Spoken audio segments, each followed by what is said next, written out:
Em nome de Jesus, amém? Pode ficar no seu lugar, pode sentar no seu lugar, fique à vontade. Antes de nós entrarmos na ministração da palavra, eu quero dar um reforço para vocês, amém? E um reforço de um aviso para vocês, que é sobre o nosso projeto da Casa de Paz, amém? Nós estamos aí, fechamos ontem a segunda semana de jejum, né? Estamos num propósito de jejum de 21 dias.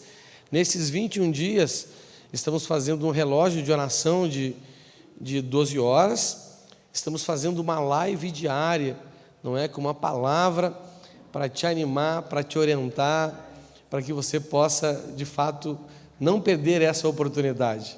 Eu tenho percebido que muitos irmãos não têm participado da live, né? Geralmente ela é das 22h30, salvo os dias que por algum motivo não conseguimos fazer, às vezes atrasa o culto aqui, alguma coisa, né? Os compromissos a gente acaba fazendo 11 horas, mas em geral é às 22h30, hoje será às 22h30, não é?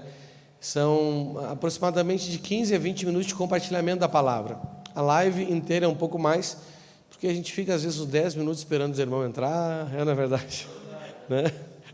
A gente espera mais os irmãos entrar do que na live propriamente dita. Depois eu tenho compartilhado uma palavra diária com vocês, e nós oramos por esse propósito da nossa Casa de Paz, amém? Então quero incentivar essa última semana, uma semana muito importante, é a semana onde nós temos que cadastrar as casas que nós estamos conquistando, para que durante um mês nós possamos anunciar o Evangelho da Paz, para abençoar as famílias, amém? Eu te incentivo e encorajo a você assumir esse desafio, amém? Temos também que levantar as duplas ou os trios de paz, não é? Que irão até essas casas para anunciar o Evangelho que salva, o Evangelho que cura, o Evangelho que liberta, e uma pessoa salva, curada e liberta recebe do Senhor a paz, amém? Como Jesus fez, enviou os discípulos de 2 em 2, nós iremos de 2 em 2 ou de 3 em 3, porque a Bíblia diz que onde estão 2 ou 3 reunidos, o nome dele ali, ele está presente, amém? Mas presente de uma forma diferente, porque ele é onipresente, o Senhor está em todos os lugares, mas quando 2 ou 3 se reúnem em nome dele, a presença dele se manifesta para fazer coisas maravilhosas, amém?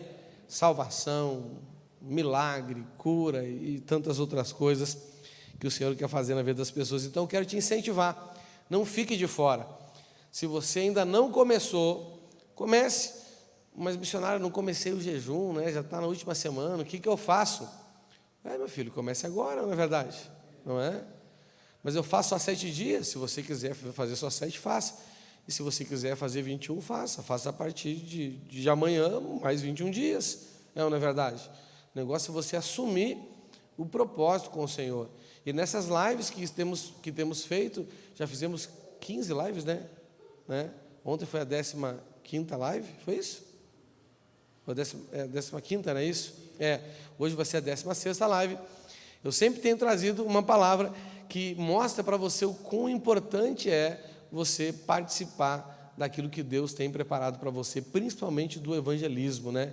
O evangelismo, ele queima no coração do Senhor, ele quer alcançar os perdidos, não é verdade? Não é? E você terá muitos benefícios com isso, amém? Então, quero te dar uma palavra de ânimo aqui, de incentivo, não é? E também te desafiar, amém? Sinta-se desafiado, glória a Deus. Irmãos, vamos então para a mensagem.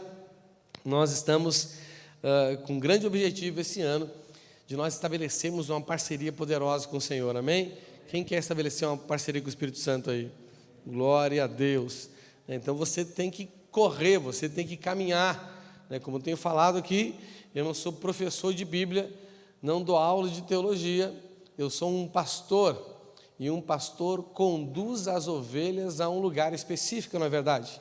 Não é? A Bíblia diz, com relação ao Senhor, que Ele é o nosso pastor e nada nos faltará, amém? Ele nos faz deitar em pastos verdejantes e nos guia a águas tranquilas, amém?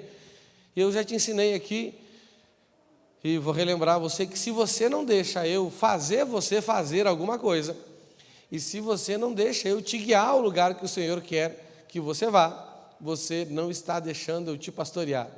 Então, o Senhor não é o seu bom pastor, Amém? Então, ande nesse caminho. Isso aqui não é um ensino simplesmente, é uma direção de um caminho aonde você precisa andar e avançar nesse caminho. Amém? Se você colocar em prática, não é? Você vai avançar nesse caminho. E nós estamos aprendendo como ter intimidade com o Espírito Santo. Para termos parceria com o Espírito Santo, primeiro temos que ter em nossa vida, já aprendemos isso. Segundo, temos que nos render a Ele, também já falamos sobre isso, não é? Falamos algumas semanas sobre isso. E nós estamos já na terceira semana falando sobre ter intimidade com o Senhor, amém? O Senhor, Ele veio morar na gente, fazendo de nós a sua casa, a sua morada, a sua habitação, o seu templo. Nós somos templo do Espírito Santo e nós temos que aprender a nos relacionar com Ele, não é? E muitos crentes não sabem se relacionar com o Espírito Santo, mesmo Ele estando ali, e por isso não vivem a plenitude de vida que o Senhor quer que vivamos, amém? E nós começamos então, na semana retrasada, foi isso, né? A falar sobre intimidade. Semana passada falamos também sobre intimidade, e na semana passada nós começamos a falar sobre santidade, não é? Porque lá em Hebreus 12, 14, diz assim, na Almeida Revista Atualizada: segui a paz com todos e a santificação, sem a qual ninguém verá o Senhor. Então, mesmo que você tenha o Espírito Santo morando dentro de você, se você não tiver uma vida de santificação, é possível que você não perceba a presença dele na sua vida, não é? Muitas pessoas, não são poucos os crentes que entram em conflito porque não sentem o Espírito Santo nas suas vidas. Embora a nossa vida com o Espírito Santo não é uma vida por vistas, nem por sentimentos, porque a nossa fé não se baseia naquilo que vemos, ou sentimos, ou percebemos, acima de tudo naquilo que cremos, independente do que vemos, sentimos ou percebemos, não é? Mas nós sabemos que o Senhor, Ele se manifesta na nossa vida para nos dar uma prova da sua presença, é ou não? Quando o apóstolo Paulo está ensinando a igreja dos Coríntios a como lidar com os dons, inclusive terça-feira estamos pregando sobre os dons do Espírito Santo, amém? E nessa terça-feira, o pastor Gilberto de Mandirituba estará trazendo aqui para nós uma mensagem, mas vai ser mais um culto de oração, onde não é, ele vai estar sendo instrumento de Deus para orar pela sua vida, para que esses dons fluam, amém? Eu já tenho te ensinado, acho que já estamos na terceira terça, né? Já falamos 3 terças sobre os dons do Espírito Santo, não é? Essa terça-feira eu não vou estar aqui, eu vou estar em Porto Alegre, minha mãe vai fazer um cateterismo, então eu vou lá para acompanhar ela, para dar um suporte para ela. Minha mãe é uma senhora de 71 anos, e ela, como não tem quem cuide dela lá, eu vou ir na segunda e eu volto provavelmente no sábado. Então, nessa terça, o pastor Gilberto de Mandirituba, ele é muito usado por Deus nas manifestações, os dons, não é verdade? Não é? Então, ele vai estar aqui orando por você, para que esses dons se manifestem na sua vida, através da sua vida. E quando o apóstolo Paulo está tratando desse assunto, ele fala assim, ó, para o bem comum de todos, Deus dá a cada um uma prova do seu Espírito. Então, é óbvio que o nosso relacionamento com o Espírito Santo não está ligado ao que vemos, sentimos ou percebemos, mas a Bíblia diz que volta e meia ele nos dá uma prova da presença dele. Mas muitos não conseguem perceber, né? Como diz a Escritura Sagrada, não consegue ver. Esse ver aqui não fala da visão com os nossos próprios olhos, mas fala de uma percepção espiritual da presença dele, da vontade dele, do querer dele para a gente. E a Bíblia diz que sem santificação, meu irmão, você não vai ver ele, você não vai ter essa percepção, não é? E você vai acabar fracassando na fé. E eu tenho certeza que você não está aqui porque você quer fracassar na fé, não é verdade? O Senhor não te chamou para ser um fracassado na fé, Ele te chamou para ser um vencedor, não somente um vencedor, Ele quer que você seja mais do que vencedor, amém? Nós já aprendemos alguma coisa sobre santificação, não é? E na semana passada, nós encerramos a mensagem tratando do tema, é possível ser santo? Fala assim, é possível ser santo. Eu quero dar mais uma recapitulada com você. Isso aqui eu falei no final do culto e acabei, falando muito rápido. Eu quero dar uma recapitulada com você. E depois de recapitular sobre esse ponto que é possível ser santo, eu quero te ensinar algo muito importante, orar por você no final, sobre batismo com fogo. Fala assim, batismo com fogo. Batismo com fogo. Então hoje eu vou falar sobre batismo com fogo, amém? Mas antes eu quero recapitular. Entenda, para você ser santo, você precisa acreditar que é possível você ser santo, amém? Sim ou não? Mas tem muitas pessoas hoje que, em função do pecado, está tão assim presente na nossa vida diária, não é verdade? Hoje, onde você olha, você vê algo que te instiga ao pecado, não é? Se você vai ver um filme, se você vai ver um telejornal, se você vai mexer no Facebook, no Instagram, não é? Se você vai ver um vídeo no YouTube, se você anda na rua, você vai ver algo que te instiga ao pecado, que te chama ao pecado, que te convida ao pecado, não é? Tem até uma música gospel do Thales que ele fala assim, que todo dia o pecado vem e me chama, não é verdade? O mundo, ele jaz do maligno, né? O mundo, ele está aí, e através do mundo, Satanás, ele nos tenta, ele nos cerca com o pecado, não é? E muitas pessoas, o pecado, ele está tão arraigado na vida delas, grudado na vida delas. O apóstolo Paulo, ele fala isso, né? Que a gente tem que se livrar do pecado, que se agarra firmemente em nós. O pecado, ele se agarra firmemente na gente.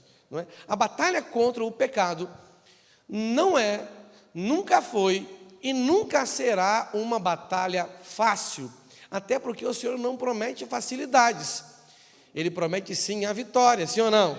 Não é? Ele promete facilidades quando Ele está falando do jugo e do fardo que Ele tem para a gente, que são os deveres, não é? Mas as batalhas que nós temos na nossa vida diária não são batalhas fáceis. A porta é estreita e o caminho é difícil, mas Ele nos garante a vitória, amém? Mesmo que aos nossos olhos nos parece que estamos em desvantagens, não é verdade? Olha a batalha de Gideão, não é? Deus chama Gideão e Deus coloca ele numa vantagem, numa desvantagem natural, sim ou não? Era 300 contra um exército de milhares. A Bíblia diz que Ele nos envia como ovelha para o meio dos lobos. Aos olhos da gente isso nos parece uma desvantagem, não é? Mas a vantagem não está nos 300 e nem no tipo de ovelha que somos, mas naquele que nos enviou, amém?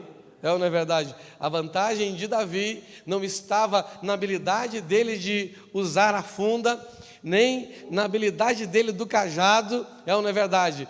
A vantagem dele estava que ele ia contra os seus inimigos no nome do Senhor dos exércitos, amém? E essa é a nossa grande vantagem, por mais difícil que pareça aos nossos olhos, a verdade é que é possível ser santo e você precisa acreditar nisso.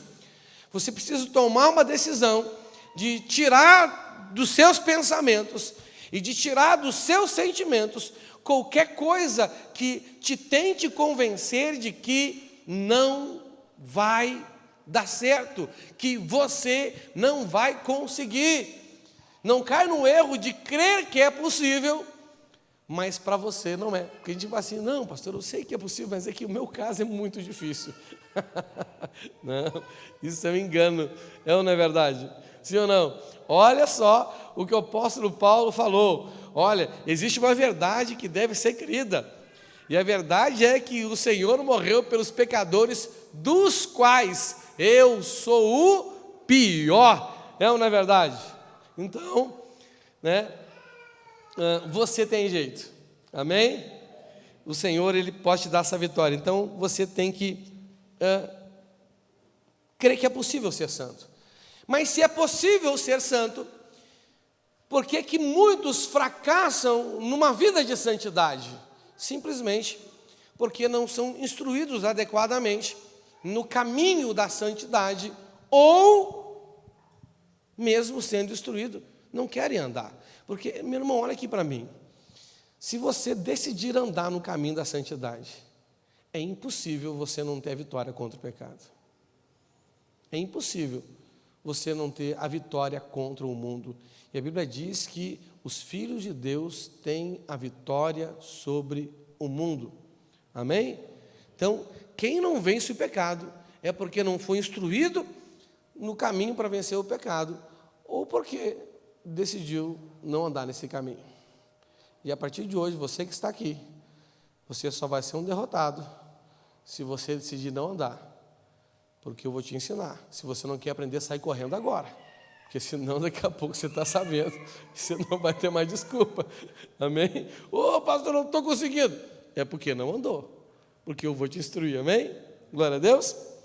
Vamos lá então, eu quero rever isso aqui um pouquinho com você. Mateus 26, 41, eu vou ler na Nova Almeida atualizada.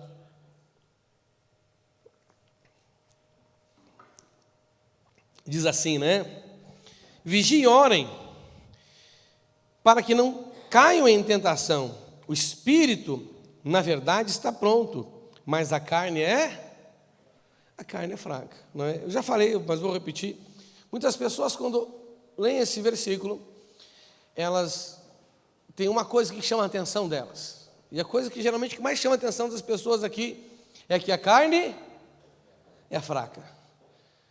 Irmãos, como eu vejo as pessoas vindo para mim quando vêm confessar pecado ou um erro, eu falo assim, ô missionário, o senhor sabe, né? Eu sei, eu sei.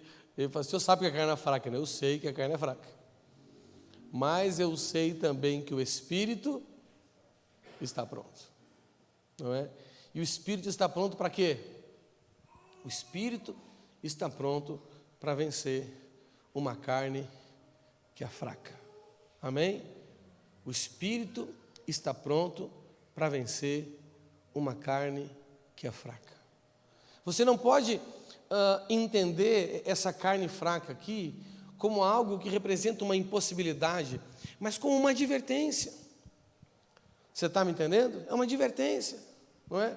Mesma coisa que eu digamos que eu decida dar o meu carro para você hoje, não é? Ó, vou te dar o meu carro, você vai, né, ele é seu a partir de hoje. Aí eu falo assim, mas o tanque está vazio. Isso é algo que faria você recusar de receber o carro? Sim ou não? É claro que isso vai gerar uma dificuldade na sua vida. Você não vai poder simplesmente pegar o carro e sair andando. Você vai ter que primeiro abastecer. A sua sorte é que o meu carro é flex, porque se fosse só a gasolina, está 7 e pouco litros, parece que, né? Misericórdia, né? Sangue de Jesus tem poder. Não é? A gente tem que passar na prova dando glória a Deus, não é verdade? Hoje, cada vez que acende a luz da reserva do meu carro, eu pergunto, é você, Satanás? É o devorador, o cortador, o migrador. Meu Deus do céu, meu irmão. Não é?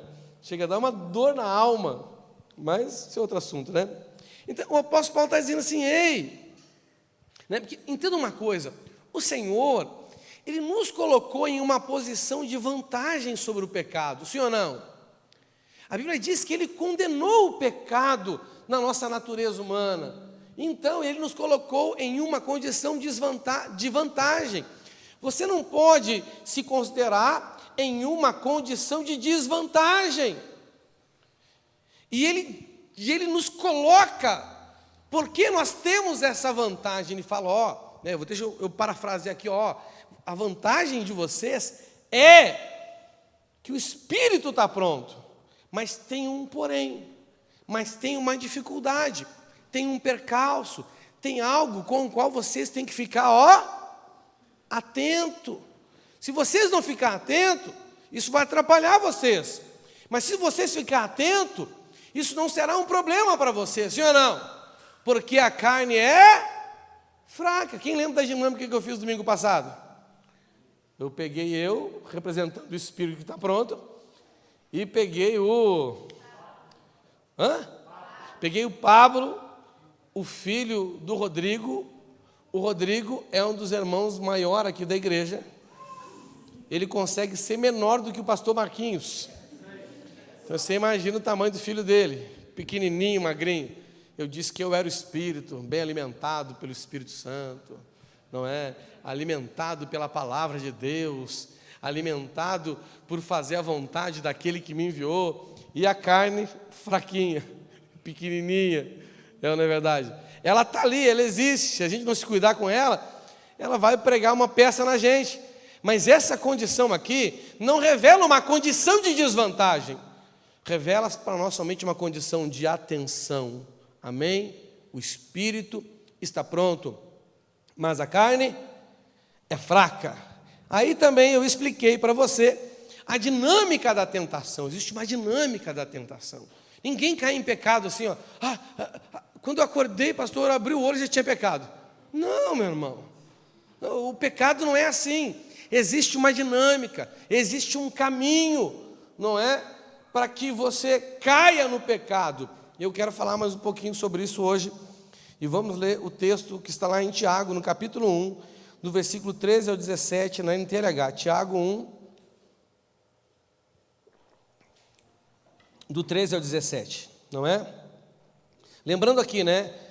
Antes de falar que o espírito está pronto, que essa é a nossa vantagem, e que a carne é fraca, que é uma atenção que a gente tem que dar, ele diz que a gente tem que fazer duas coisas: vigiar e orar. Fazer o quê? Vigiar e orar. Olha só, mesmo o espírito estando pronto, se você só vigiar e não orar, você vai vencer a carne? Não. Se você só orar e não vigiar, você vai vencer a carne?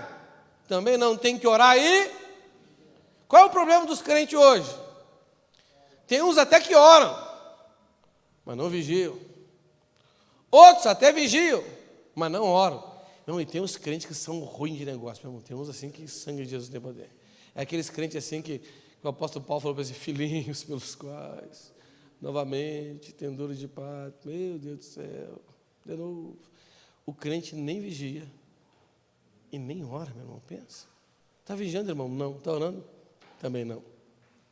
E essa dinâmica da tentação aqui, é importante você entender, porque para você vigiar, você tem que saber o que vigiar, sim ou não?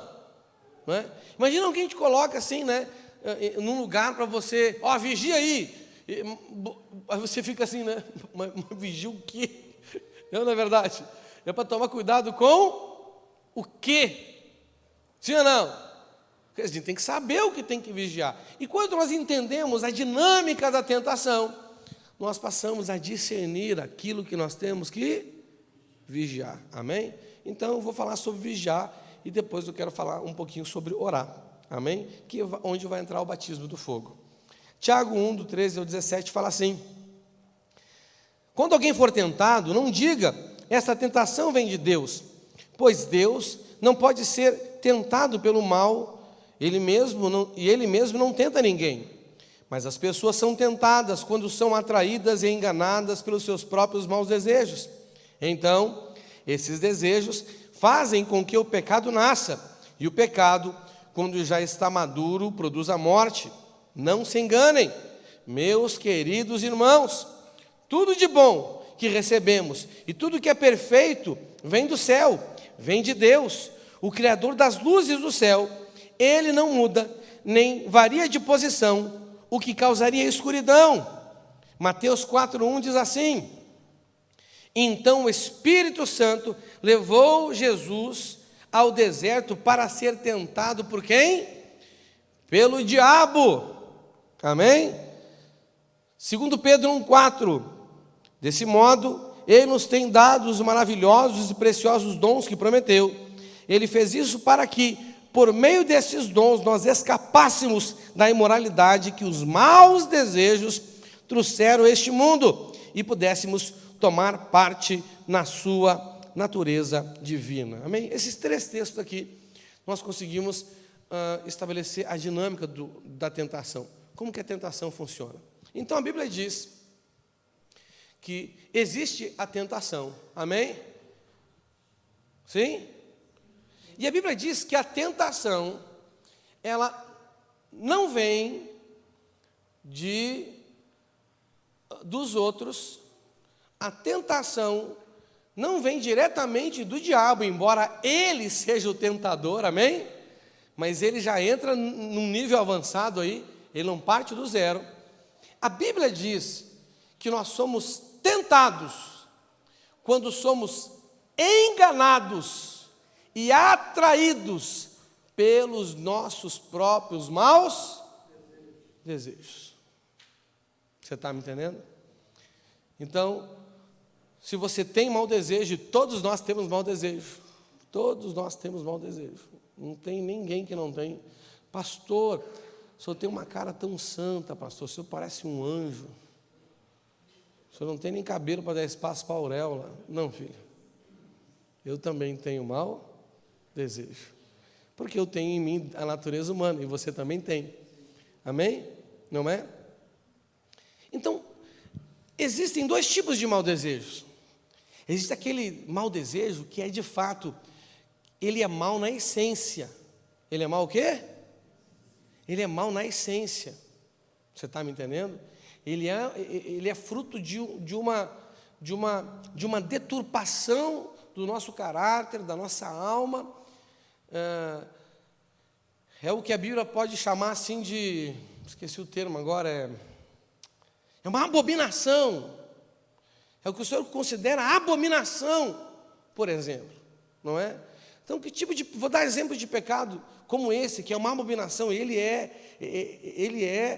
Em si, ele é profano, entendeu? O desejo, o homossexualismo, por exemplo, em si ele é profano. Não tem nada de bom, ele é um desejo mau na sua essência, não é? A pedofilia, em si, ele é profano, não é? A mentira em si, ele é profano. Mas existe outro mau desejo, que na essência, ele não é um mau desejo, mas porque ele está fora de um padrão, ele se torna um mau desejo. Por exemplo, Deus não fez a gente para prosperar? Fez ou não fez? Fez ou não fez? Ele não tem promessa de prosperidade para a gente? Tem ou não tem? Mas se esse desejo, e tudo que Deus promete para a gente, ele gera em nós vontade de a gente ter. A Bíblia diz que é Ele que opera em nós tanto o querer como o efetuar. É ou não é verdade? Então tem vontades que foi Deus que colocou dentro da gente. E a vontade de prosperar é uma delas, por exemplo. Mas se eu tirar essa vontade do lugar correto, do padrão correto, essa vontade, que em si não é má, se torna na minha vida um mau desejo, se torna a ganância, se torna o orgulho, se torna um monte de coisa, não é verdade? Sim ou não? Né? O desejo do homem pela mulher e da mulher pelo homem é um desejo ruim, mau? Sim ou não? Rapaz, foi Deus que gerou isso, é santo. É ou não é verdade? Deus criou o homem para desejar a mulher, e Deus criou a mulher e colocou nela o desejo pelo homem. Agora, se a gente tira isso do padrão, esse desejo que em si é santo, é divino, porque foi Deus que nos deu, se torna então um mau desejo. Não é verdade? Não é? Então, aqueles desejos que são em essência malignos, irmão, você tem que banir eles da sua vida. E o Senhor nos ajuda a fazer isso, amém? E os desejos que em si não são maus, não são malignos, mas são os desejos, vontades, aspirações que o próprio Senhor colocou dentro da gente. Nós temos que simplesmente colocar esses desejos, colocar essas vontades, colocar essas aspirações dentro do padrão certo. Mas isso é fácil ou é difícil?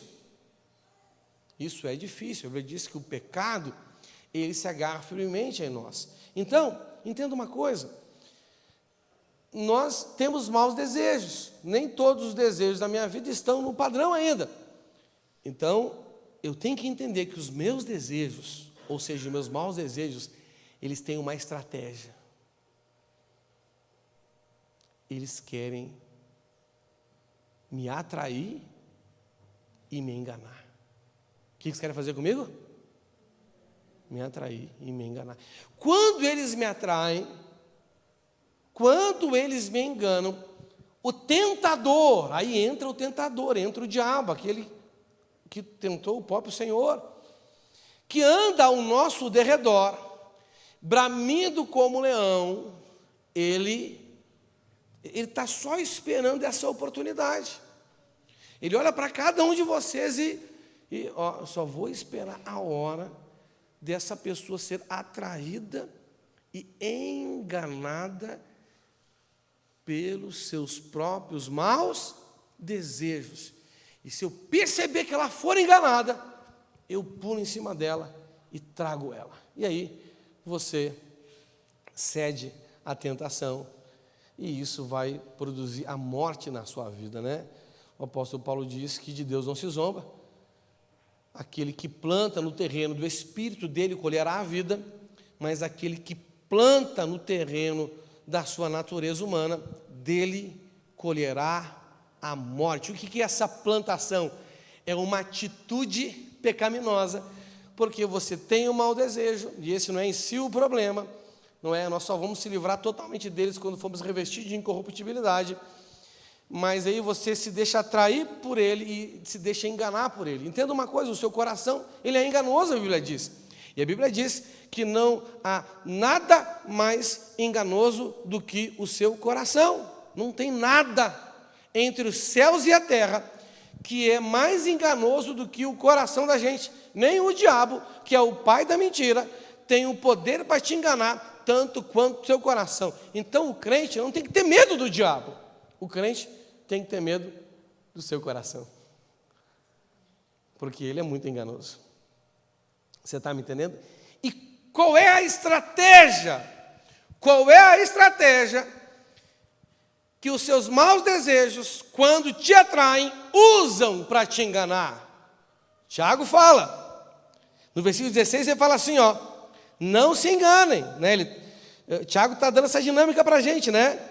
Ele fala no versículo 14, mas as pessoas são tentadas quando são atraídas e enganadas pelos seus próprios maus desejos. Aí no 16 ele fala assim, não se enganem, meus queridos irmãos, ou seja, não deixem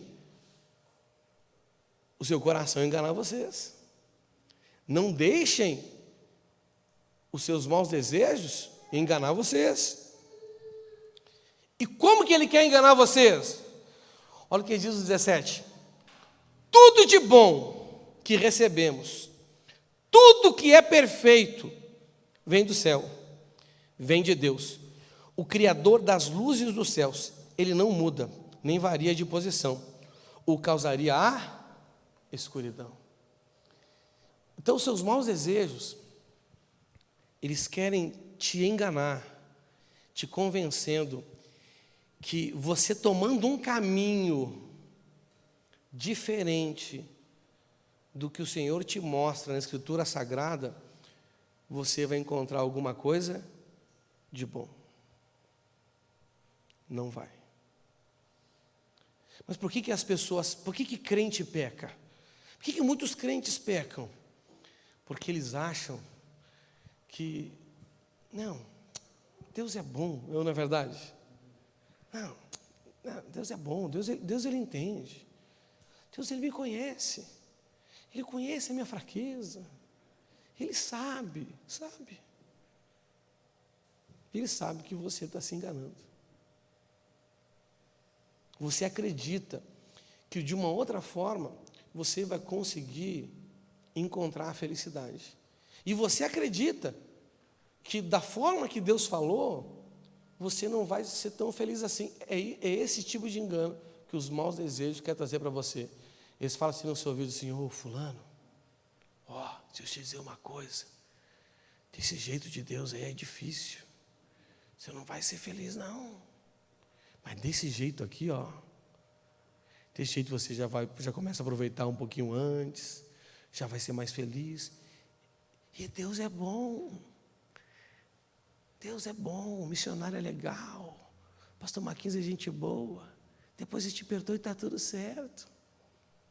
Só que você está plantando no terreno da sua natureza humana. E dele você vai colher a morte. Então você não pode se livrar do mau desejo assim, né? Isso é um processo muito grande, né? E só quando a gente for revestido de corruptibilidade, você não pode adiantar a ida do diabo para o lago de fogo e enxofre. O dia dele está marcado já, não é verdade? Mas você pode tirar um fator dessa equação aí.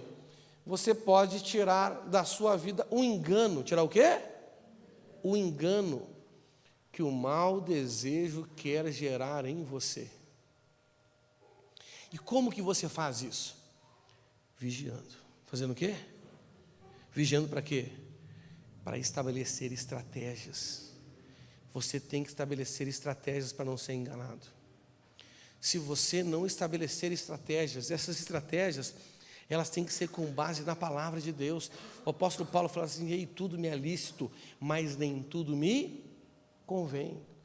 Toda pessoa que de fato deseja ser santa, ela tem que estabelecer uma estratégia de santidade na vida dela. Se você não tiver uma estratégia pessoal de santidade na sua vida, para não ser enganado, não é? Porque cada um sabe aqui onde é que aperta mais seu calo, não é verdade? Todos nós temos maus desejos, mas qual é o mau desejo que mais tenta te enganar? Talvez o mau desejo que mais tenta te enganar é o mau desejo da rejeição, e você volta e meia se sente rejeitado pelos outros, não é verdade? Talvez o mau desejo que mais tenta te enganar é o mau desejo da carência, e você volta e meia se sente feliz porque você não tem ninguém, e você precisa de alguém. Ai, eu preciso de alguém, eu preciso de alguém, preciso de alguém que me dê segurança, porque senão eu danço. Você está entendendo? Você precisa de Jesus, filho, né? Talvez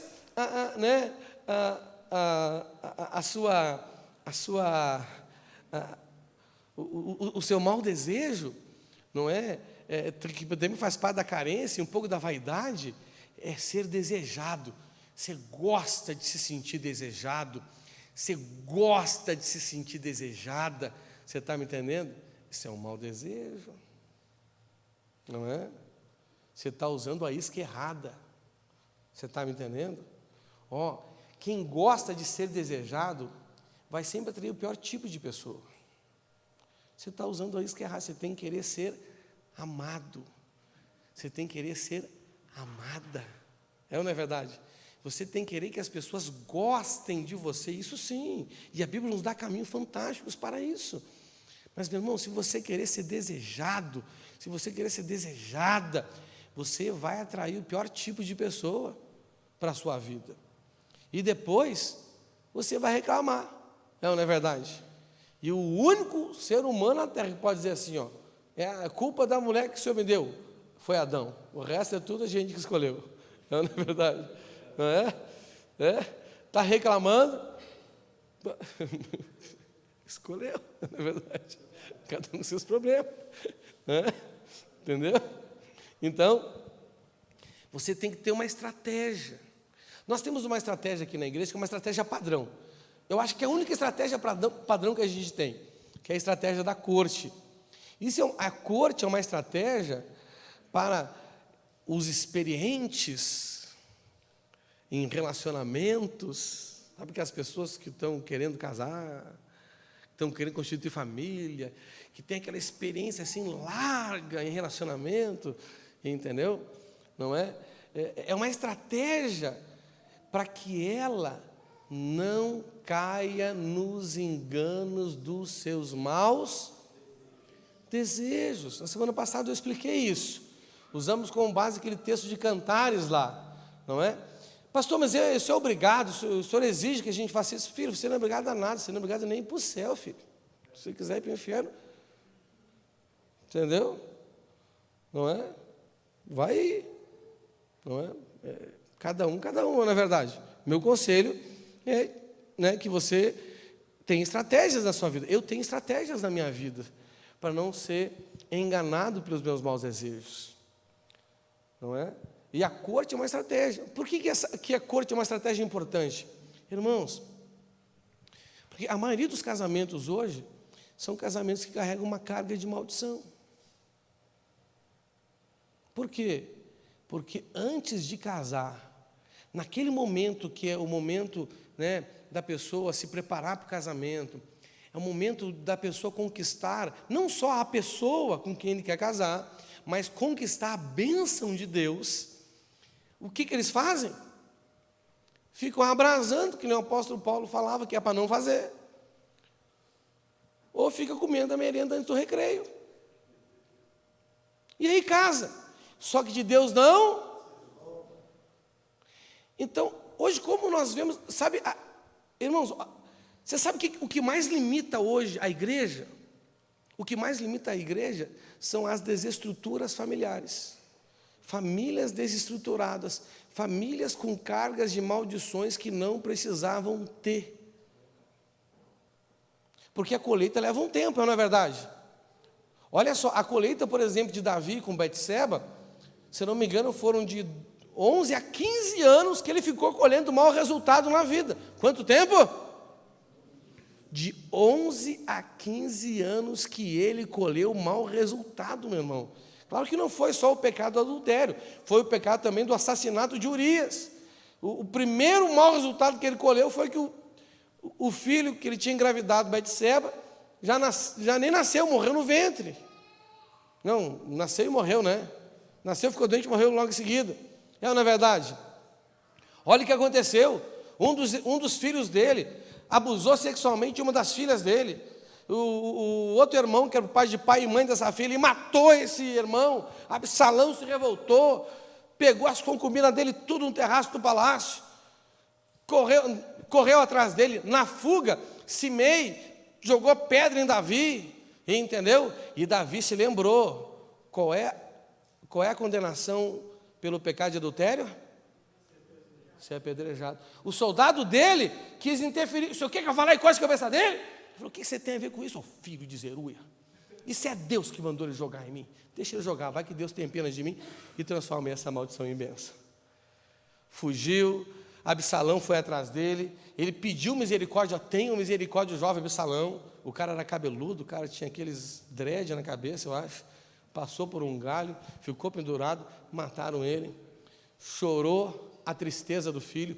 Quando ele chorou a morte do filho, os soldados fiéis a eles ficaram chateados com ele, porque pensou assim: pô, esse cara queria matar Davi, nós vamos lá, acaba com ele agora e com o exército dele. E agora Davi chora a morte de um cara que queria matar ele, e já gerou um problema no exército dele. Gente, de 11 a 15 anos colhendo um mau resultado. Imagina, bonitinho, você colhe e fica de 11 a 15 anos colhendo um mau resultado do seu casamento. Você não aguenta, você desvia antes, você separa antes, você desiste antes, e aí você aborta o plano de Deus na sua vida. Tudo porque você foi atraído e achou que molhar o biscoito não ia dar nada, que comer a merenda não ia dar nada. Não, mas eu estou só vendo como é que é, pastor. Você vai ver como é que é o inferno depois, filho. É isso que você vai ver. Pastor, mas eu me arrependi, pastor, e agora o que acontece? Bom, filho, quando você se arrepende, você escapa da condenação, sim ou não? Mas a colheita virá. Pastor, agora o que eu faço então? Te preparar para a colheita. Pastor, como que eu sei qual é a colheita? A Bíblia conta tudinho para a gente, só ler a Bíblia, de A a Z, entendeu? Você cometeu seus pecados aí, vai ler Deuteronômio lá, dá uma lista de pecado, de obediência e bênção, de pecado e maldição. Te prepara, filho, te prepara. Entendeu? Não é? Né? Te prepara para o sofrimento. Te prepara para a colheita. O bom é que um dia ela acaba. Sabe qual é o problema? Que muitas pessoas, angustiadas com uma colheita, semeiam novas sementes da mesma natureza e esse ciclo de colheita ruim nunca acaba na vida dela. Não é? Porque daí, pastor Marquinhos, o cara porque queria namorar, queria casar, não quer, eu quero ser feliz, é a mulher da minha vida, é o rapaz da minha vida, ele vai lá e molha o biscoito. O que vai acontecer? Vai ter um problema no casamento. Você está me entendendo? E esse problema no casamento vai atingir diretamente o relacionamento, sim ou não? Aí, ô Fábio, aí o cara fica chateado, a moça fica chateada, sabe o que faz? Eu não quero saber. Hoje não vai ter. Como fora do casamento é pecado fazer, dentro do casamento é pecado não? Continua semeando. Ô pastor, quer dizer que eu tomo de sorte porque eu fiz greve? Exatamente.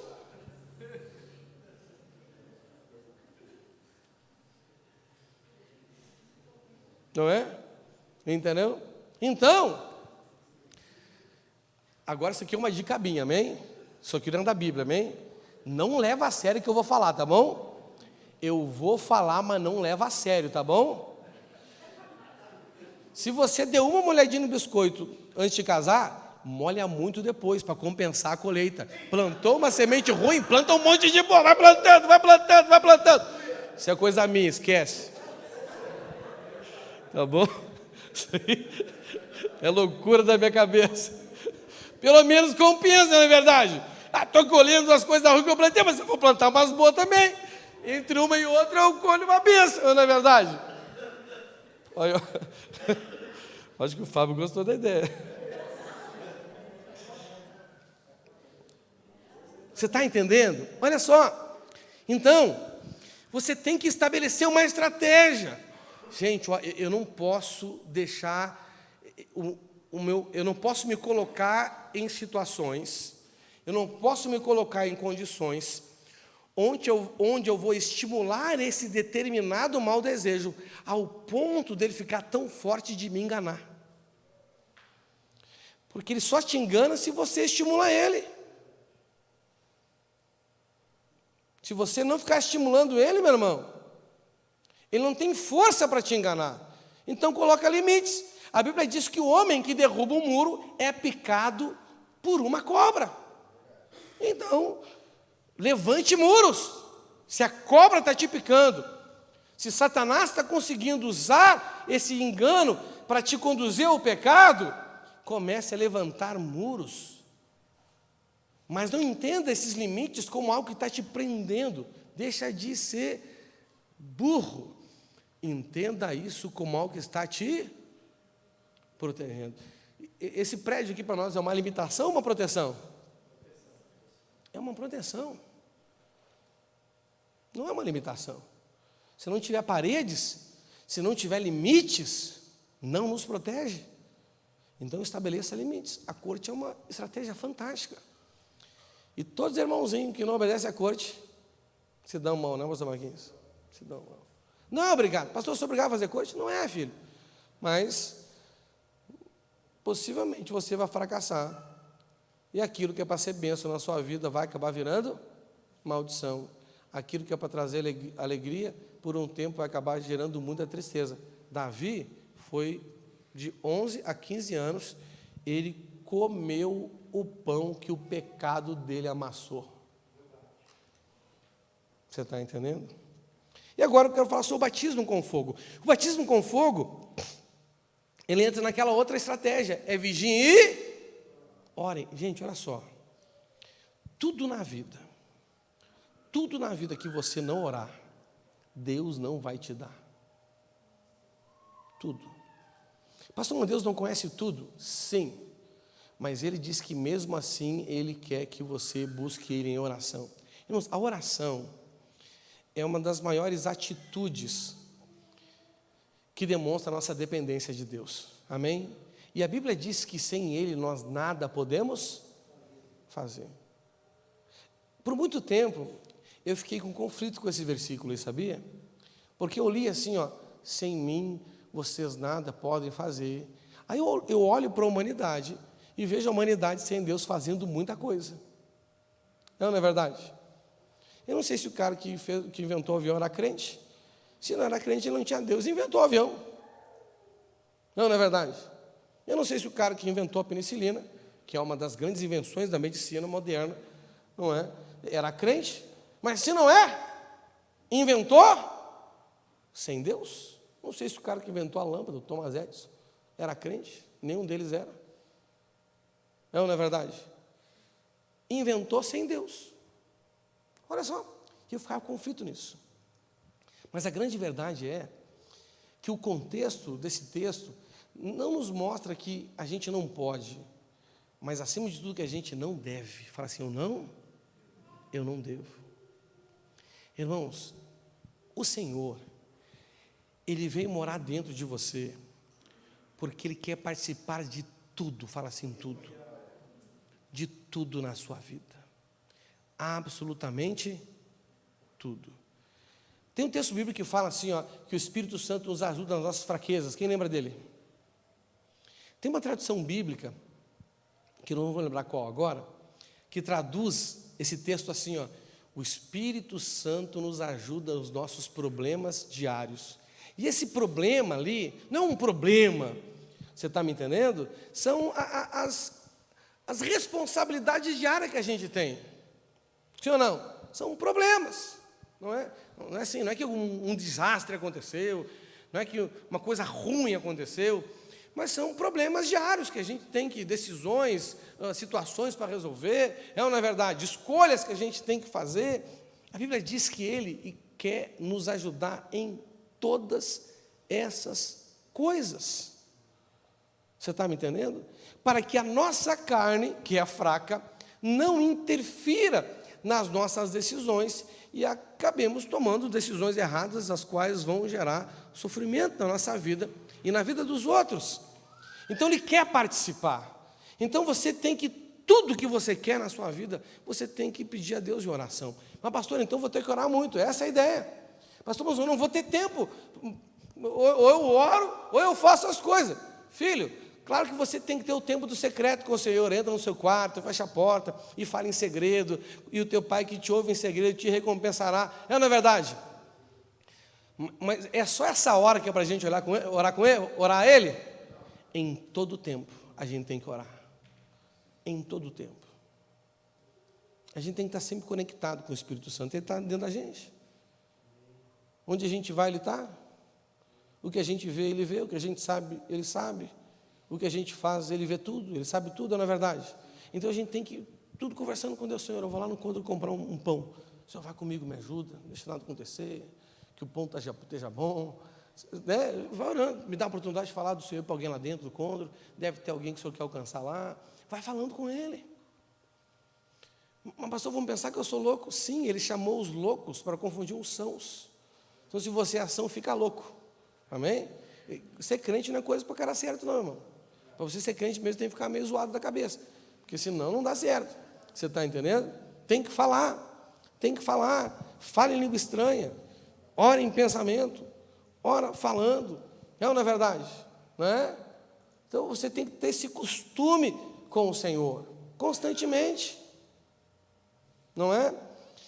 E o Senhor Ele vai te ajudar nessas coisas. E a Bíblia diz, na famosa oração do Pai Nosso, que uma das coisas que a gente deve orar todos os dias é para que não sejamos tentados e para que Ele nos livre do mal. Não nos deixe cair em tentação, mas livrai-nos do mal. A maioria dos crentes não ora com relação a isso. Isso tem que ser uma oração diária.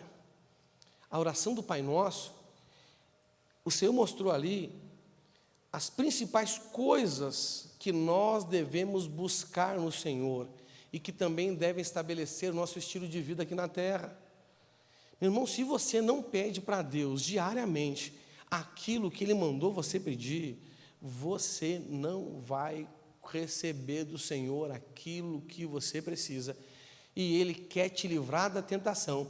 Mas se você, filho, não dobrasse o joelhinho e não orar para que você não seja tentado, você não vai dar conta. E não é só no secreto, não. Entendeu? Você está andando na rua, lá vem a aparência do mal, você faz o quê? Amarrado, sai tentação. Senhor, me livra dessa tentação. E já dizia, não segue a tentação não, meu filho. Porque tem gente que só para ter certeza que é tentação quer chegar perto para ver. Faz isso não, meu irmão. Entendeu? Não é? Ó, foge da aparência do mal. Senhor, né? Senhor, mesmo que eu ande pelo vale da sombra e da morte, Senhor, eu não quero ser atingido não aqui. Entendeu? E você vai andando, vai andando, vai andando, vai andando. Meu irmão, teve um tempo que eu fiz academia aqui do lado, aqui, ó. Eu queria ficar, fiz uns 2 meses, eu acho. Entendeu? E qual era a minha estratégia para escolher o lugar que eu ia fazer o meu exercício ali? Eu olhava onde é que estava a tentação e ia para o outro lado. A tentação está aqui, eu vou fazer exercício lá. Aí eu estava num lugar, chegava a tentação do meu lado, não, vou lá para outro equipamento agora, vou lá fazer o meu exercício da ficha. E eu ficava assim, o pessoal de pensar, rapaz, como esse cara anda para um lado para o outro, né? Está morto no canto.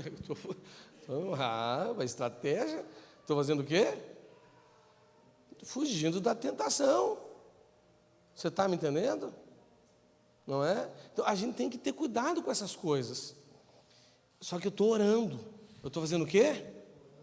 Senhor, eu vou para a academia, Senhor. Não me deixa cair em tentação. Livra-me do mal. Quando eu vou dirigir, como é que eu faço? Senhor, toma meu carro em tuas mãos. Senhor, guarda todo o sistema pneumático, elétrico, eletrônico, mecânico, a lata, o motor, os pneus, tudo, está tudo nas mãos do Senhor. O Fábio tem que no caso o Fábio tem que começar lá pelo fio. O Fábio gosta do meio fio, não, nunca vi. Sangue de Jesus tem poder. Você está entendendo? Gente, então, você tem que orar para não ser tentado, amém? E uma das orações que a gente tem que fazer diariamente é ser revestido por uma capacidade sobrenatural de resistir ao pecado. Fala assim, revestido por uma capacidade sobrenatural para resistir ao pecado. E isso é o que a Bíblia chama de o batismo no fogo. Fala assim, batismo no fogo.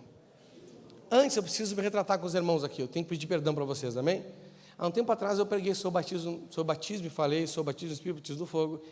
E eu ensinei algo errado para você sobre batismo no fogo, que agora, né, estudando para pregar para você sobre santidade, você está me entendendo? Eu vi que eu tinha pregado uma coisa errada. Então agora eu vou pregar o certo, amém? Então quando você se lembrar daquilo que eu preguei antes, o que você faz? Esquece, amém? E considera o agora. Mas pastor, como é que sou que prega coisa errada? É que eu sou uma pessoa que estou crescendo na revelação, estou ou não estou? Estou crescendo no conhecimento, conforme eu vou crescendo, a gente vai vendo umas coisinhas que a gente vai, umas arestas que a gente vai deixando. Então a gente vem aqui e confessa para os irmãos, vocês me perdoam? Amém? Então o diabo não tem mais poder nesse engano. Amém? Aleluia? Vamos lá então. Batismo no fogo. Não é? Lá em Mateus 3, 11, eu vou ler na NVT, Mateus 3, 11, na NVT. Diz assim, ó: eu batizo com água aqueles que se arrependem. Depois de mim, porém, virá alguém mais poderoso que eu, alguém muito superior, cujas sandálias não sou digno de carregar. Ele os batizará com o Espírito Santo e com fogo. Ele os batizará com o Espírito Santo e com fogo. As Escrituras Sagradas, nós vemos, no mínimo, assim, 4 batismos que a gente tem que ter. A Bíblia fala de mais de 4 batismos, né? Só que tem uns batismos aí que a gente não tem que ter, né? Por exemplo, a Bíblia fala de pessoas que são batizadas pelos mortos, na verdade. A gente não deve ser batizado pelos mortos. É uma prática pagã. Você está me entendendo? Mas na Bíblia nós temos ali 4 batismos que todos nós que precisamos, que queremos avançar no caminho que Deus tem para nós, temos que seguir. Mas pastor, como que é 4 batismos? Está escrito que é um só Espírito, um só batismo. Sim, é uma só vez que se batiza na água, é isso que ele está querendo dizer. Não precisa batizar 2 vezes, amém? Se você batizou uma vez, está batizado, filho, não é? Mas na Bíblia não existe somente o batismo na água, não é? Existe o batismo na água, né, que a gente leu aqui. Eu batizo com água aquele que se arrepende. Então a maioria de nós aqui já foi batizado, não? Quem já foi batizado nas águas aí? Amém? Quem não é batizado, levanta a mão aí, só para me ver. Aí, ó, já dá para batizar uma. Entendeu? Se frio é bom batizar. Não é verdade? É? O que representa o batismo da água? O batismo da água é o batismo do arrependimento. Quando uma pessoa tem contato com o Evangelho e reconhece Jesus como o Senhor da vida dela, acontece com ela o que aconteceu com o filho pródigo. O que é o filho pródigo? É o filho que estava desperdiçando a sua vida. Quando nós reconhecemos Jesus, a gente se dá de conta, cara, eu estava desperdiçando a minha vida. Não é verdade? E eu me arrependo. O filho pródigo falou assim, eu pequei contra o meu pai e pequei contra Deus. Vou voltar para a casa do pai. Não é verdade? E vou dizer, pai, pequei contra o Senhor, pequei contra Deus, me perdoa, me receba como um dos seus servos. Não é? Então esse aqui é o batismo do arrependimento, é o batismo da conversão, é quando a pessoa decide andar por um caminho diferente, por um outro caminho, mas não qualquer outro caminho, pelo caminho que Jesus preparou. Ele disse, eu sou o caminho, eu sou a verdade, eu sou a vida, e ninguém vem ao Pai a não ser por mim. Não é o caminho mais que me leva à felicidade, não é o caminho mais que tem como objetivo me levar à conquista, não é mais o caminho que tem como objetivo realizar meus sonhos, é o caminho que me leva ao Pai. É óbvio que quando eu começo a trilhar esse caminho, a Bíblia diz que Jesus vai me acrescentar todas as outras, mas elas não são mais o objetivo agora, são só a consequência. Antes era o objetivo, agora o objetivo é voltar para o Pai, e o resto é só consequência. A bênção não é a causa, a bênção é a consequência. A causa é o Senhor, amém? Aí tem o batismo com o Espírito Santo. Está aqui, depois de mim, porém, virá alguém mais poderoso que eu, alguém muito superior, cujas sandálias não sou digno de carregar. Ele os batizará com o Espírito Santo. O que é o batismo com o Espírito Santo? O batismo com o Espírito Santo é o cumprimento da profecia de Joel, sim ou não? Né? O apóstolo Pedro explicou isso quando o Espírito Santo veio sobre eles em Pentecostes. Lá em Atos 2, do 16 ao 18, na NTLH, ele falou assim, ó, o que de fato está acontecendo é o que o profeta Joel disse. É isto o que eu vou fazer nos últimos dias, diz Deus. Derramarei o meu espírito sobre todas as pessoas. Os filhos e as filhas de vocês anunciarão a minha mensagem. Os moços terão visões e os velhos sonharão. Sim, eu derramarei o meu espírito sobre os meus servos e as minhas servas. E naqueles dias eles também anunciarão a minha mensagem. Quando que alguém é batizado pelo Espírito Santo? Quando a pessoa de fato se rende a Jesus, reconhecendo Jesus como dono, como quê? Dono e Senhor da sua vida. Isso pode acontecer junto com o batismo das águas? Sim, mas também às vezes não. Porque às vezes a pessoa se batiza nas águas, mas ela sai continua fazendo da vida o que ela quer, não é verdade? Então, quando eu reconheço que Jesus me comprou e pagou por mim alto e bom preço, e eu agora sou propriedade, fala assim, propriedade. Eu tenho um dono, você tem um dono? Quem é o seu dono? Mas como que você tem um dono se você faz o que você quer da vida? Quem faz o que quer da vida tem dono? Não. Você está me entendendo?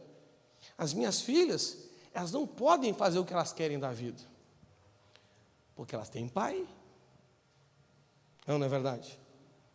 Então, se elas não tivessem pai, elas poderiam fazer o que elas quisessem na vida, mas como elas têm pai, elas não podem fazer o que elas querem da vida. Eu não sou o seu dono, mas o Senhor é o seu dono. Ele pagou um preço de sangue por você, e Ele quer que você viva para Ele como um escravo. Ai, pastor, coisa ruim ser escravo. Filho, ser escravo de Deus é melhor do que ser o mais liberto no mundo aí, filho. Porque Ele é bom, o amor dEle dura para sempre, as misericórdias dEle não têm fim, e Ele tem um plano maravilhoso. Ele tem um plano esplendoroso para você. O plano que Ele tem para você, Ele diz que por mais que você tente enxergar com o seu olho, Ele não vai ver. Que por mais que você tente sentir, sabe, imaginar, não dá, é muito grande. E por mais que você queira ouvir, você me fala só um pouquinho, não dá. Olho nenhum viu, ouvido nenhum ouviu, e não subiu no coração do homem aquilo que Deus tem preparado para aqueles que o amam. Ele é capaz de fazer infinitamente mais do que você pode pedir ou imaginar. O apóstolo Paulo diz: eu sei em quem eu tenho crido, e eu sei que Ele é poderoso para fazer infinitamente mais do que eu posso pedir ou imaginar. Rapaz, você consegue entender o que é isso? Eu me considero uma mente fértil, mas o Senhor, Ele consegue ir além. Você está entendendo? Então, quando você decide ser do Senhor, você se rende a Ele, entende que essa vida sua não é mais sua, não é? E você começa a buscar viver como servo do Senhor. Você quer ter uma vida direcionada pelo Senhor. A Bíblia diz que Deus coloca em você uma marca de proprietário. Uma marca o quê? Que marca é essa? O Espírito Santo. Aí ele fala, olha o que ele fala aqui, ó. Os meus servos e as minhas servas. Tem que ser servo. Tem que ser servo. E a partir daqui, ele vai começar a controlar a sua vida. E ele vai começar a se manifestar através da sua vida, amém? Existe o batismo com fogo, que é o que eu quero falar. Vou pular aqui, daqui a pouco eu volto nele. E existe também o batismo com sofrimento. Meu irmão, 4 batismos. Esse batismo aqui com sofrimento é o batismo que vai colaborar para provar a sua fé, para gerar em você perseverança e para que você atinja a maturidade ou a altura espiritual do varão perfeito. Amém? Lá em Mateus 10, 38 e 39 fala assim, ó. Jesus respondeu: vocês não sabem o que estão pedindo? Por acaso vocês podem beber o cálice que eu vou beber? Ou podem ser batizados como eu vou ser batizado? Eles responderam: podemos. Então Jesus disse: de fato, vocês beberão o cálice que eu vou beber e receberão o batismo com que eu vou ser batizado. Você sabe que esse cálice é o cálice de sofrimento, não é verdade? Mas não é qualquer sofrimento. É você suportar os sofrimentos injustos. Você está certo, você não está fazendo nada de errado, você está fazendo tudo que é coisa boa para ajudar os outros, você está obedecendo a Deus. Mas a injustiça das pessoas e do mundo vai se levantar contra você, porque o mundo te odeia. E aí você aceita esse batismo. A sua fé vai ser purificada como ouro no fogo. A sua perseverança vai atingir o tamanho suficiente. E você será uma pessoa madura. Mas eu quero falar do batismo no fogo. Amém? E o que é o batismo no fogo? Então esquece o que eu falei antes. Fica só o que eu falei agora, vou falar agora, amém? Batismo com fogo. Antes sou o batismo do fogo, amém? Batismo com fogo é o batismo da santidade. Fala assim, da santidade. Muitos pensam que esse batismo é a condenação, como eu também pensava, não penso mais. Outros que é a mesma coisa que o batismo do Espírito Santo. Mas o que de fato é, o batismo com fogo, é o batismo da santidade. O fogo na Bíblia, sempre que aparece fogo na Bíblia, ele representa duas coisas. Representa o quê? Duas coisas. Representa juízo, condenação, ou representa purificação, provação. Sempre. Amém? Eu poderia aqui dar vários motivos bíblicos que eu descobri que porque isso aqui não é condenação e sim purificação. Porque todo batismo é algo para nossa salvação ou para nossa condenação? Então, se é batismo com fogo, não pode ser para condenação. Tem que ser para nossa purificação. E uma das coisas que você tem que fazer, assim como você tem que orar para ser batizado pelo Espírito Santo. Alguém aqui já orou para ser batizado pelo Espírito Santo? Você tem que orar para ser batizado, você tem que pedir para o Senhor.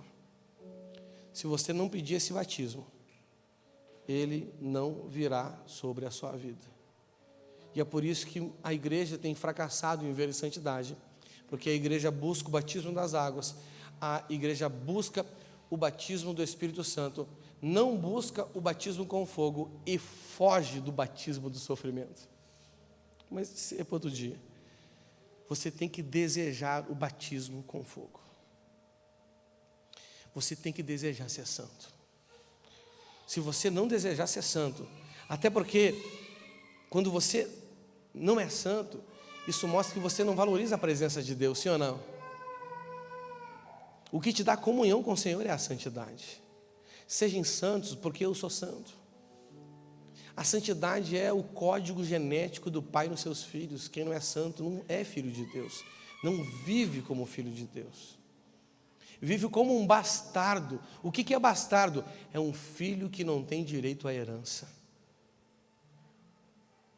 Vive como um pagão, é que o Senhor fala em Mateus 6. Não viva como um pagão, são os pagãos que estão sempre preocupados com essas coisas. Você está entendendo? Então nós temos que buscar o batismo com o Espírito Santo. E o batismo com o Espírito Santo, ele é um batismo de purificação, a exemplo do que aconteceu com Isaías.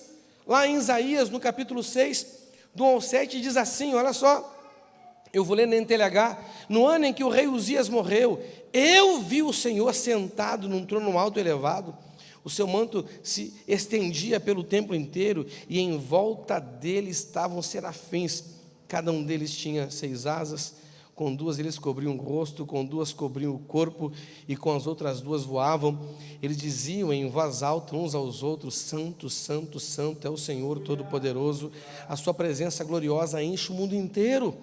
O barulho das vozes dos serafins fez tremer os alicerces do templo, que foi ficando cheio de fumaça. Olha só a Shekinah. Então eu disse: ai de mim, estou perdido, pois os meus lábios são impuros e moro no meio de um povo que também tem lábios impuros, e com os meus próprios olhos vi o Rei, o Senhor Todo-Poderoso. Aí um dos serafins voou para mim, segurando com uma tenaz uma brasa que havia tirado do altar. Ele tocou minha boca com a brasa e disse: agora que esta brasa tocou seus lábios, as suas culpas estão tiradas e os seus pecados estão perdoados. Isso aqui é batismo com fogo. Quando o Senhor derrama o fogo dele sobre a sua vida, para te purificar. A manifestação do fogo de Deus também representava aceitação, sim ou não? Quando Deus aceitava um sacrifício, o fogo descia. Quando você começar a buscar o batismo da santidade, o batismo do fogo: Senhor, eu quero ser santo. Senhor, não me deixe cair em tentação. Livra-me do mal. Senhor, eu quero ser santo. Eu quero te ver. Eu quero ter intimidade contigo. Eu quero ser como o Senhor. Eu quero ser santo como o Senhor é. Quando você começa a aborrecer o pecado, sabe, quando e a Bíblia diz que o princípio da sabedoria é o temor a Deus, e temor a Deus é aborrecer o pecado, odiar o mau caminho. Quando você começa a buscar isso do Senhor, você ainda não está purificado,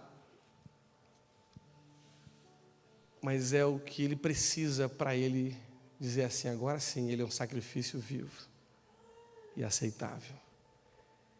E como recompensa dessa aceitação, Ele te batiza com fogo. Como o fogo descia sobre o sacrifício no altar, Ele desce sobre a sua vida.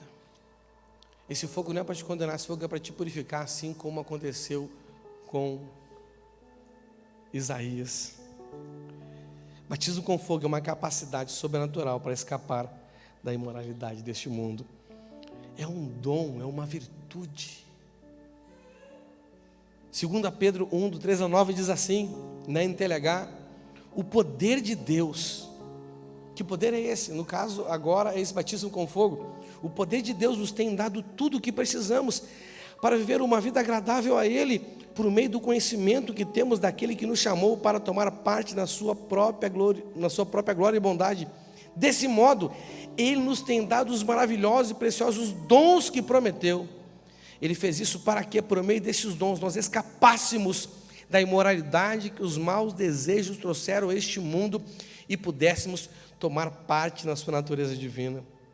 Se despir do velho homem, renovar a nossa mente e se vestir da nova natureza, que se mostra numa vida correta, que é agradável, na vida verdadeira, que é correta e dedicada a Ele. É ou não é verdade? Versículo 5, por isso mesmo façam todo o possível para juntar a bondade à fé que vocês têm. A bondade junte o conhecimento, e ao conhecimento o domínio próprio, ao domínio próprio junte tem a perseverança, e a perseverança a devoção a Deus, a essa devoção junte a amizade cristã, e a amizade cristã junte o amor, pois são essas qualidades que vocês precisam ter. Se vocês as tiverem e fizerem com que elas aumentem, serão cada vez mais ativos e produzirão muita coisa boa como resultado do conhecimento que vocês têm do nosso Senhor Jesus Cristo. Por que conhecerão? Por causa da santidade. Sem santidade ninguém verá a Deus. Mas quem não tem essas coisas é como um cego, ou como alguém que enxerga pouco, olha aqui, e esqueceu, fez o quê? Que foi purificado dos seus pecados passados. Tem gente que é batizado com fogo, e porque não cultiva essas qualidades na sua vida, esquece. E é como a porca lavada que volta para a lama, ou como o cachorro que come novamente seu próprio vômito. O fogo, no contexto da igreja, é um chamado para a santificação. Sempre que o fogo está relacionado ao povo de Deus, fala de santificação. E nós ainda, no tempo da graça, melhor ainda, o fogo no contexto da igreja é um chamado para a santificação. Olha só, lá em Apocalipse, quando o Senhor se apresentou para João no seu corpo glorificado, não é? João viu ele, não é, na natureza comum, viu ele transfigurado, viu ele ressuscitado e viu ele também glorificado na visão que teve lá na ilha de Patmos. O Senhor se apresentou para ele, disse que ele ouviu uma voz de muitas águas, de muita cachoeira, e quando ele virou, ele viu um homem, cabelos brancos, olhos com chamas de fogo, da boca dele saiu uma espada afiada dos dois lados, pés como um latão reluzente. Ele tinha as estrelas, não é? 7 estrelas na sua mão, e ele andava no meio dos candelabros de ouro. João, ele revela esses detalhes dessa visão. Agora, o interessante é quando o Senhor vai falar a cada uma das 7 igrejas, ele se apresenta exaltando uma dessas formas que João viu nele. Você está entendendo? E isso tem um significado poderoso. A gente pode até fazer um estudo uma hora dessa. Por que ele se apresentou para tal igreja de um jeito? Por que ele se apresentou para você? Eu sou aquele que tem as 7 estrelas da mão. Para você, eu sou aquele que anda no meio dos candelabros. Não é verdade? O interessante é que para a igreja de Tiatira ele fala assim, ó: eu sou aquele que tem olhos reluzentes como fogo. Agora, por que ele se apresenta assim para essa igreja? Porque ele está convocando essa igreja a uma vida de santidade. Olha o que ele fala ali, em Apocalipse 2, 18 ao 20. Ao anjo da igreja de Tiatira escreva o seguinte: essa é a mensagem do Filho de Deus, que tem olhos que brilham como fogo e pés brilhantes como bronze polido. Você sabe que o bronze, ele era brilhante porque ele tinha sido colocado na fornalha e depois polido. Esse era o processo. Então, aquele que tem fogo nos olhos e aqueles que seus pés passaram pelo fogo. É ou não é verdade? Ele diz assim: eu sei o que vocês estão fazendo. Sei que tem amor. Eles não precisavam voltar para o belo amor. Outra precisava, mas esse aqui tinha amor. São fiéis, trabalham e aguentam o sofrimento com paciência. Ou seja, estavam passando pelo batido do sofrimento também. Eu sei que vocês estão fazendo. Eu sei que vocês estão fazendo mais agora do que no princípio. Olha só, não é? Aí vem o 20. Por que ele se apresenta como o que tem olhos de chama de fogo e pés de latão reluzente? Porém tenho contra vocês uma coisa, é que toleram Jezabel, aquela mulher que diz que é profetisa. Ela leva os meus servos para o mau caminho, ensinando-os a cometer imoralidade sexual e a comer alimentos que foram oferecidos aos ídolos. Essa aqui eram as duas principais impurezas daquele tempo. Até hoje nada contamina a vida de um crente como a imoralidade sexual e a idolatria. Nada, são as piores contaminações que existem. E ele se apresenta como aquele que podia purificar essa igreja da sua imoralidade, que podia purificar a igreja da idolatria. No contexto ele até condenou alguns, mas ele purificou a igreja. Às vezes para purificar alguns, outros precisam ser condenados, mas a mensagem não é para alguém específico, a mensagem é para a igreja. Muitas vezes, para santificar você por completo, ele tem que condenar algo dentro de você. E o Senhor nos chama para uma vida de intimidade com Ele. Mas acima de tudo, isso é o chamado de santidade. Ele quer que você, a partir de hoje, passe a buscar o batismo pelo fogo, o batismo com fogo. Muitos aqui já são batizados nas águas, quase todos. A grande maioria aqui já é batizado pelo Espírito Santo. Mas você precisa começar a orar: Senhor, não me deixe cair em tentação, livra-me do mal, eu quero ser santo. Ajuda-me a estabelecer uma estratégia na minha vida para que eu não seja enganado pelos meus próprios maus desejos, para que eu não seja enganado pensando que uma outra forma, outro caminho que não do Senhor pode gerar em mim a satisfação, pode gerar em mim a felicidade, pode colaborar de alguma forma para a minha conquista. Eu não me deixa cair nesse engano. Me capacita, me batiza com fogo, meu irmão. E isso vai ser algo fantástico na sua vida. Amém? Fique de pé no seu lugar. Vamos orar ao Senhor nessa noite. Feche os seus olhos. O Senhor quer que você seja santo, assim como Ele é santo. O Senhor, Ele quer te batizar com fogo. É uma capacidade sobrenatural para resistir ao pecado, para lutar contra o pecado, para vencê-lo, para não ser enganado e nem atraído pelos seus próprios maus desejos. Santo Espírito, Senhor, nós precisamos ser batizados com fogo. Senhor, quanto tempo da nossa vida passamos sem nunca ter orado por isso? Quantos dias passam e nós não oramos? Senhor, não nos deixes cair em tentação, mas livra-nos do mal. Porque queremos buscar a santificação, porque queremos ter intimidade contigo, porque queremos te ver, queremos te conhecer. Não queremos ter um relacionamento com o Senhor só de ouvir falar, mas de te ver face a face, Senhor. Ô Espírito Santo, nos batize com fogo, nos batize, Senhor, com o temor do Teu nome. Senhor, nos batize com o batismo que nos conduzirá a aborrecer o mau caminho, a odiar o mau caminho, as más conversas, a aborrecer de tudo aquilo que é errado, que não vem de Ti, Senhor, para que assim possamos enganar, possamos escapar do engano daquele que é o maior enganador de todo o universo, que é o nosso coração. Senhor, tem misericórdia de nós. Espírito Santo, que o Senhor venha nos guiar diariamente a buscar isso em oração, a pedir isso em oração. Gera, Senhor, em nós um desejo, um anseio, uma fome, uma sede de sermos batizados pelo fogo, Senhor.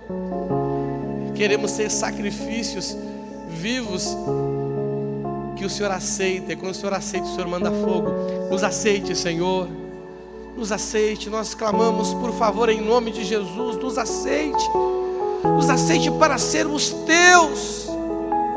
Oh Espírito Santo, oh Espírito Santo, aleluia, aleluia. Ore ao Senhor, se renda a Ele nesta noite. Busque esse batismo, a partir de hoje busque esse batismo. Ribacou querebaxi, ribacou querebaxi. Oh aleluia. No oceano do Espírito, se renda a Ele, busque esse batismo, busque essa força. Aleluia.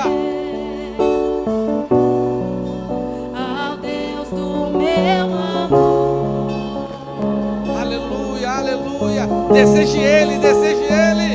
eu adorarei. Oh Espírito Santo, Espírito Santo. Ao Deus da minha vida, Aleluia, aleluia. que me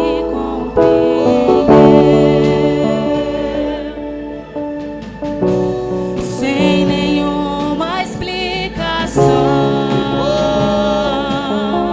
Clame por Ele, clame por Ele.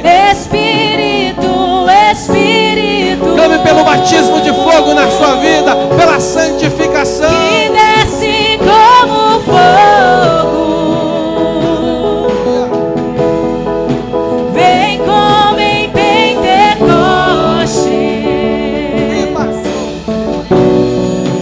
e enche-me de novo. Espírito, Espírito, Se renda a Ele, se entregue a Ele, se entregue a Ele. que desce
Batiza-nos com teu fogo. Enche-nos com teu fogo, Espírito, Espírito, que desce como fogo. Vem sobre nós, vem como em Pentecostes.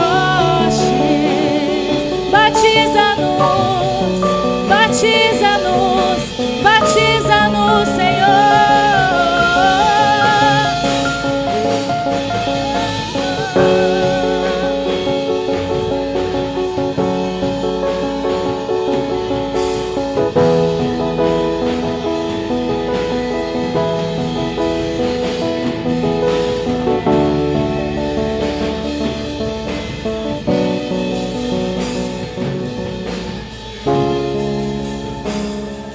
Aleluia, Senhor. Nós queremos, nós precisamos, Senhor, nós desejamos receber esse batismo. Por isso nós oramos e pedimos, Senhor, nos batiza com fogo, nos conduz nesse caminho, no caminho da santidade, onde buscamos esse batismo, Senhor. Senhor, é o que nós te pedimos em nome de Jesus Cristo, aleluia. Dê uma forte salva de palmas ao Senhor. Aleluia, aleluia. Graças a Deus. Aleluia. Meus irmãos, nosso culto está encerrado, mas você está com uma direção poderosa para a sua vida, amém? Busque ela, amém? E no final ali temos hoje a cantina do Ministério Kids. Se você quiser ajudar nosso Ministério Kids, faça um lanche na cantina. E nós também estamos precisando voluntários para servir no Ministério Kids. Então, se você tem essa habilidade, se ofereça. Se você não tem, se ofereça igual, porque Deus escolhe os que não são para confundir os que são, amém? Deus te abençoe em nome de Jesus. Nosso curso está encerrado.